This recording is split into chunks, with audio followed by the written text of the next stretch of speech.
இந்த வாரமும் 2 நேரடி தமிழ் படங்கள் தான். ஒன்று காஞ்சனா 2, அடுத்து ஓ காதல் கண்மணி.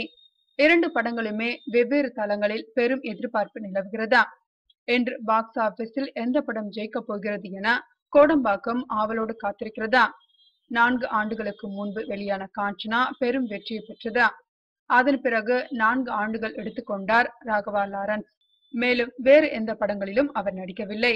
இந்த படத்தை ராகவா லாரன்ஸே தயாரித்திருந்தாலும் படத்தை சன் பிக்சர்ஸ் நல்ல விலை கொடுத்து வாங்கி கொண்டதா?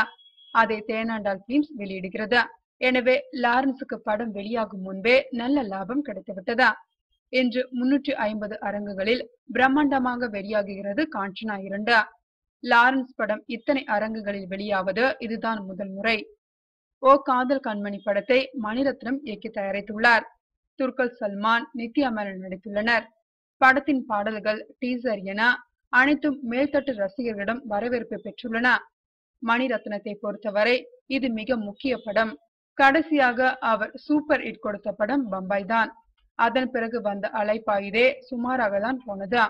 எனவே இந்த படம் ஜெயிக்க வேண்டும் என்பதில் மிகுந்த சிரத்தை எடுத்துள்ளார் மணிரத்னம்.